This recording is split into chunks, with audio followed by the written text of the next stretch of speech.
Space, a final frontier.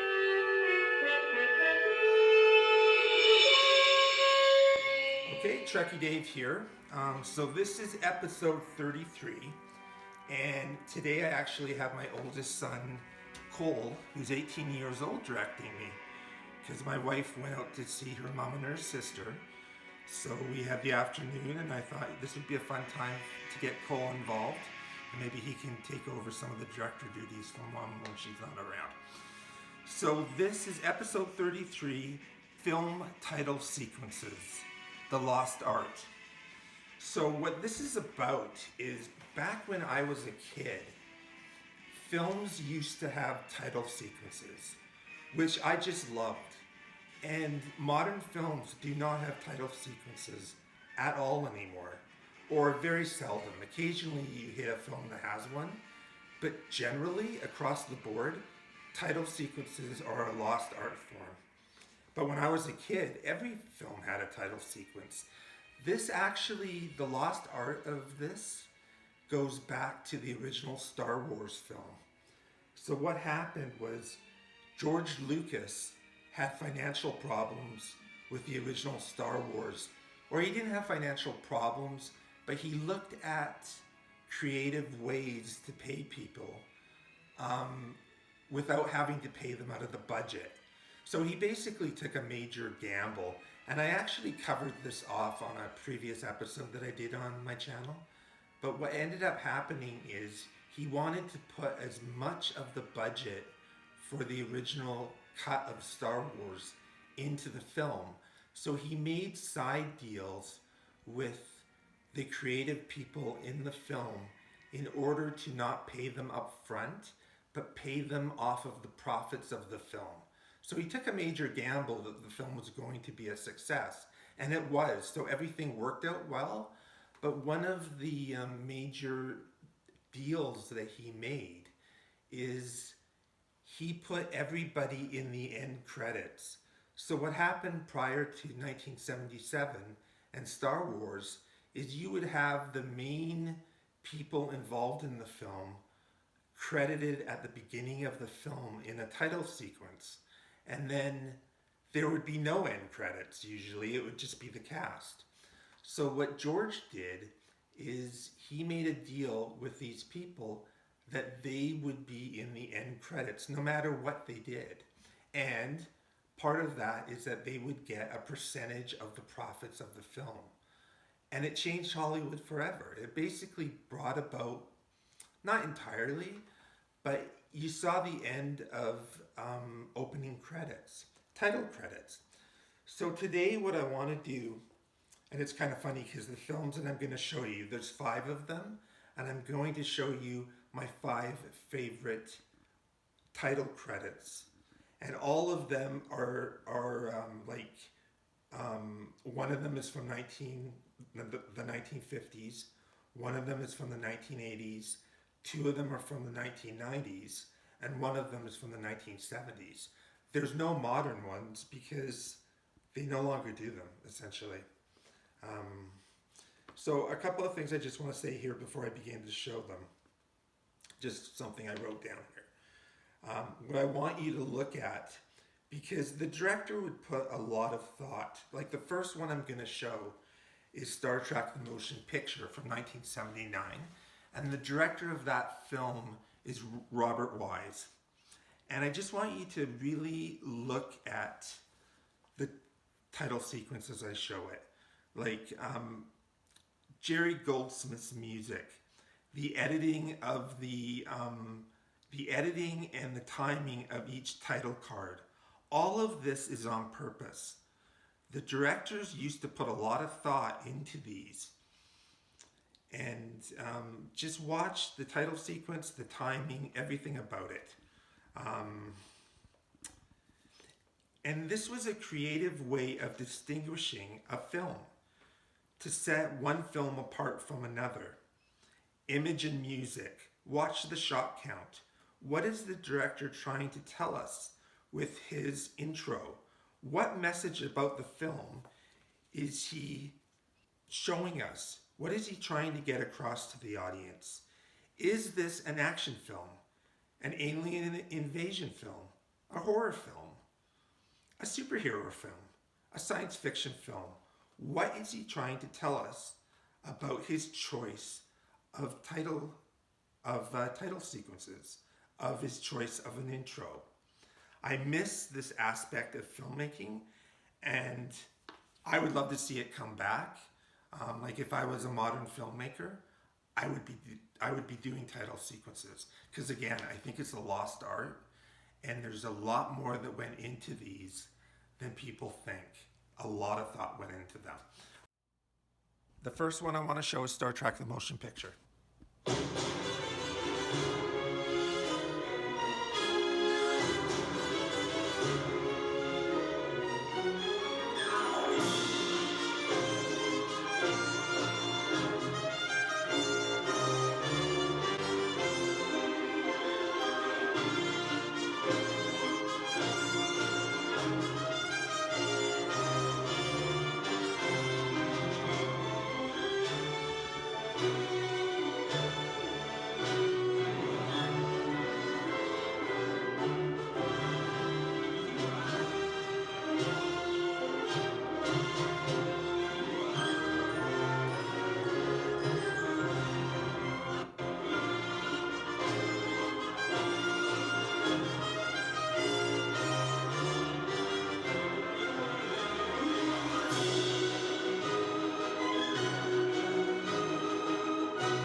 So the second one that I want to show is to a film called The Mummy that came out in the 1990s. And what I really like about this title sequence is it begins with the image of this, basically the image of that, show that, Coley. That's an actual key element within the film.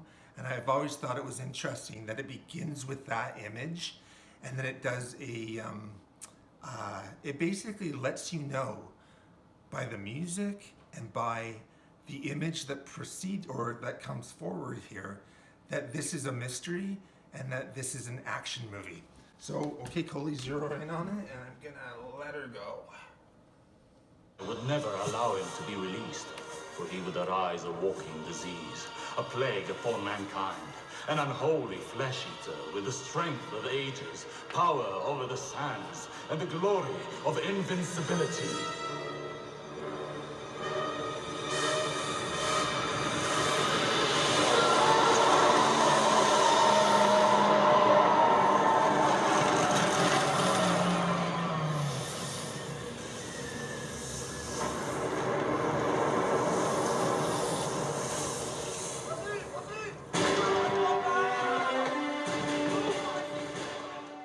Okay, so the next one here that I want to show is from the 1990s.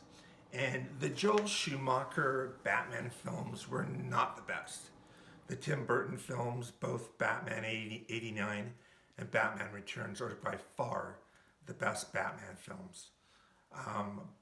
But one thing Schumacher did do, in Batman Forever, he had a really interesting introduction title sequence that I thought was really cool. And I think it's one of the best of the Batman films. Way better than anything Nolan ever did. Because the Nolan films are modern films, and he didn't have title sequences. So here we go.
So the next one I want to show is from the 1950s.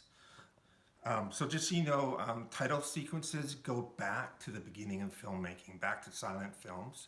And King Kong, the original King Kong back in 1933, has an amazing title sequence. Something else that was common back then too was something called overtures that goes back to opera, but I'm not even going to get into that because it's a whole separate thing, but it's just something that's kind of unique to old films. So this is for Forbidden Planet from the 1950s. Forbidden Planet was a precursor to Star Trek. And I covered that off on a previous video. I actually believe that Gene Roddenberry took major inspiration from this film. And I might even do a video on this film at some point because it has a very unique 1950s style to it. It's basically, it embodies what they thought the future would look like in the 1950s. It's really cool. But this title sequence I love so much because I don't know the name of the musician, but there was a husband and wife that did the music for this film, and they used experimental instruments from the 1950s, basically industrial sounds.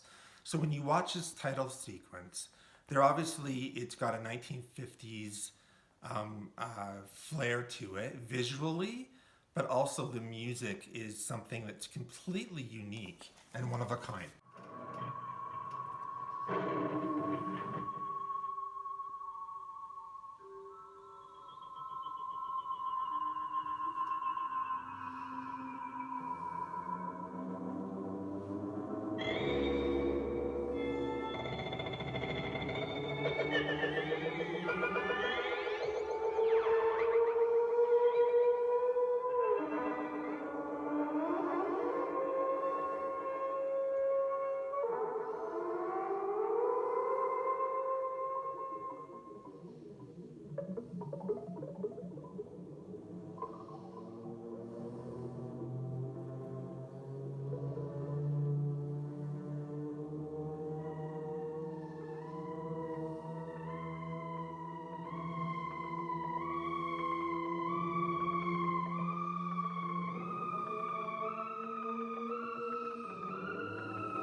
Okay, so here's the last one, and this one is from 1982, and it's John Carpenter's The Thing.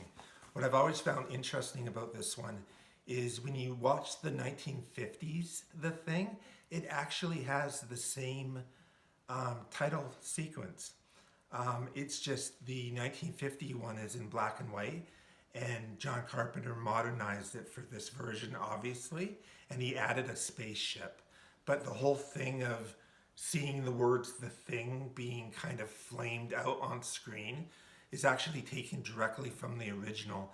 And I know that John Carpenter loved the original Thing. That's why he inserted it into his film Halloween. There's a scene where on Halloween night, the Jamie Curtis character is watching it on television as she's handing out candy to trick-or-treaters. Okay, so this is the last one. I love this title sequence. So here we go.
Okay, so Trekkie Dave back.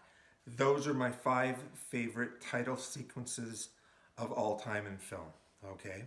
To me, once again, like I said before, it's a lost art. I would love to see title sequences come back, but I don't know if they ever will. But I love that it was a part of my youth, and going to a movie and seeing a really good title sequence was part of the movie going experience that, in my opinion, is part of a bygone era and is a lost art form. Okay, so that was episode 33, titled Film Title Sequences, The Lost Art. So I'll be coming out with episode 34 in the future. Trekkie Dave signing off. God bless you all and take care. And that's it. Thank you.